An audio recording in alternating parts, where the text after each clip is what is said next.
Halo Sobat Nanti Kongko United TV, I'm United, we're all United.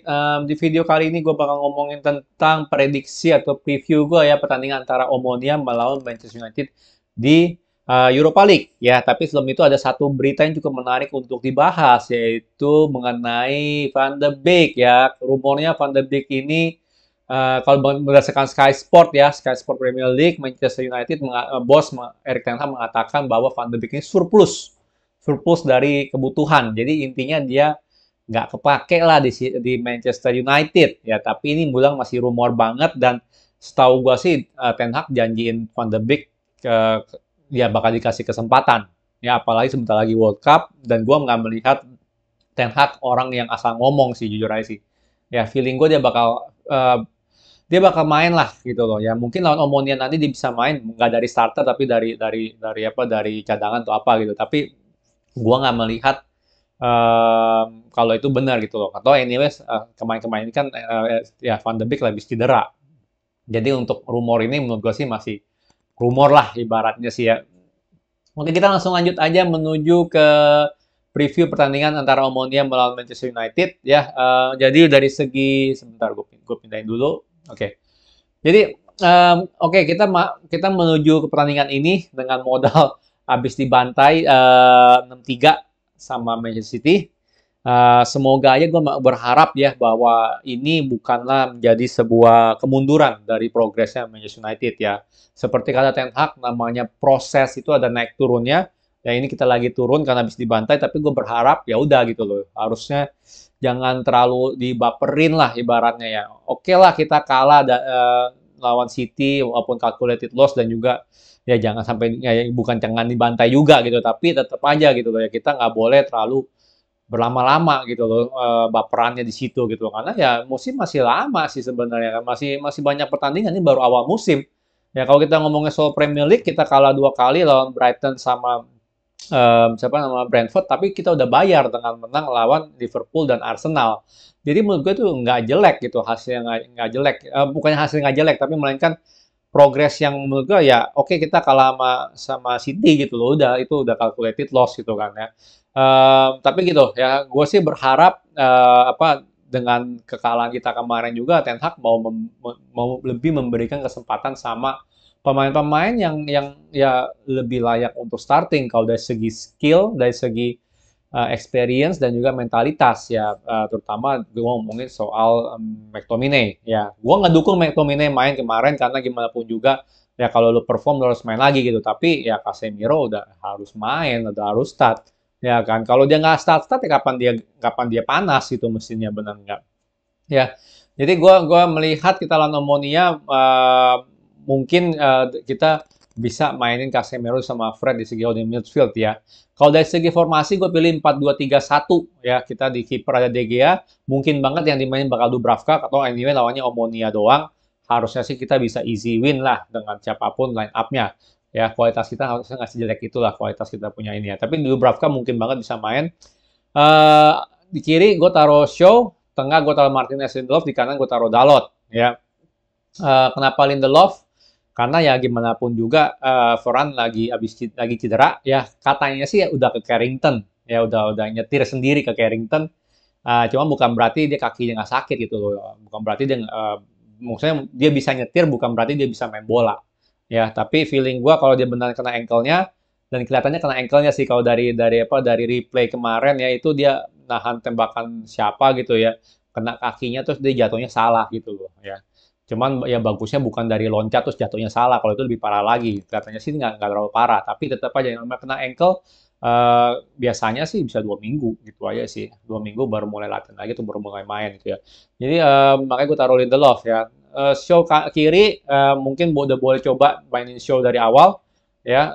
Kita lihat golnya kemarin yang Martial ya itu emang build up-nya dari Luke Shaw. Ya kan Luke Shaw dari kiri, passing ke Fred, Fred tembak, bola muntahnya disikat sama Martial.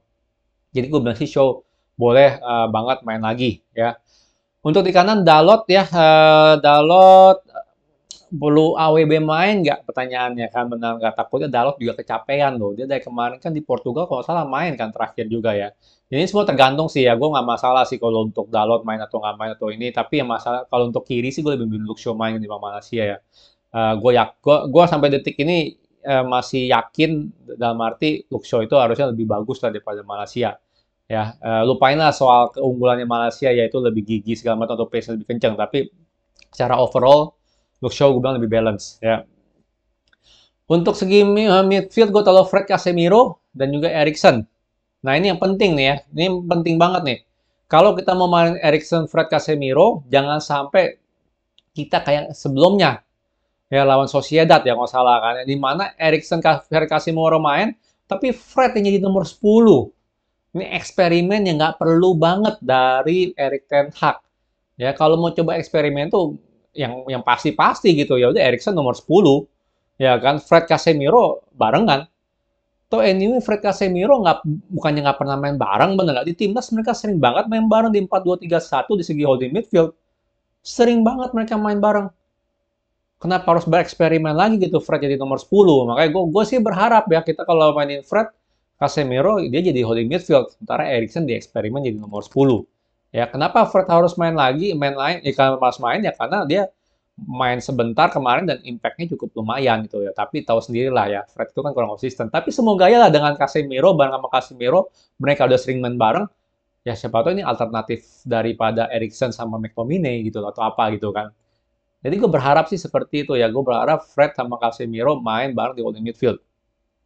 Eriksen tahun nomor 10 ya nggak perlu tanya gitu kan benar gaya kenapa Eriksen nomor 10 nggak perlu tanya karena dia seumur hidup main itu biasanya nomor 10 gitu kan benar nggak ya kan biasanya nomor 10 ya lu taruh dia di holding midfield sebenarnya cocok nggak cocok oke lah dia bisa bisa cari ada visinya untuk passing atau long ball atau apa tapi kan dari segi defense-nya aja masih tanda tanya gitu kan ya sebagus apa sih Eriksen untuk pressing atau untuk marking lawan segala macam gitu kan ya jadi gue sih begitu ya. Gue berharap sih Fred Casemiro main, Eriksen main atau enggak itu menurut gue bisa diperdebatkan ya. Kalau nggak tahu apakah si Ten Hag mau coba pakai siapa namanya si Van de Beek atau enggak gitu kan. Pertanyaan kan seperti itu. Ya tapi ya gue bilang sih Eriksen main aja sih nggak apa-apa sih ya. Van de Beek bisa masuk pas ini aja nanti menit 60 atau berapa. Ya. Untuk penyerang gue taruh Sancho, Anthony kanan sama Rashford striker ya. Kenapa nggak Martial bang? Ya kan Martial kan kemarin gacor. Ya gue sih pengen taruh Martial tapi gue nggak tahu seberapa fit dia. Ya apakah dia udah bisa main dari awal atau enggak. Sementara kemarin Rashford udah mulai main dari awal. Jadi untuk opsi striker sih masih terbuka. Kenapa nggak Bang Dodo? Ya ini sekali lagi masih terbuka banget. Bisa aja Bang Dodo yang main gitu kan ya.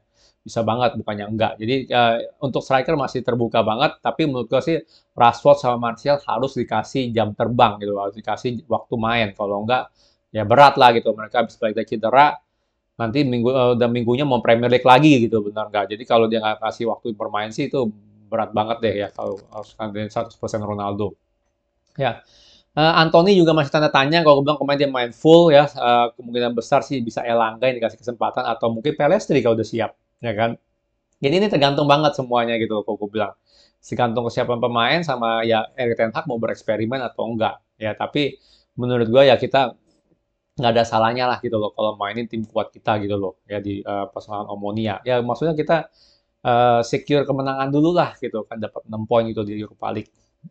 Ya, kalau dari segi hasil prediksi gue kita bisa menang ya, bukan bisa menang sih, bisa menang tapi menurut gue sih bisa menang 2 gol lah, maksud gue gitu ya, bisa menang 2 gol minimal. Eh, menurut gue sih bisa clean sheet ya, bisa clean sheet. Jadi gue bilang kita menang lah 0-2 kemenangan untuk Manchester United ya.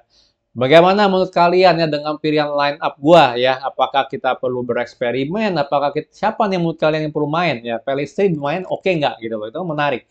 Pelistri, Van de Beek main oke nggak? Ya kan? Jadi Eriksen istirahat. Eriksen main terus tuh tahu gua di internasional juga. Mungkin dia juga capek. Kalau Eriksen main lagi tanda tanya besar nggak gitu loh? Kan Bruno juga kayaknya main terus ya di Portugal. Ada diistirahatin nggak sih Bruno? Kalau Eriksen sih kemungkinan besar main terus, makanya Eriksen mungkin bagusnya diistirahatin juga sih.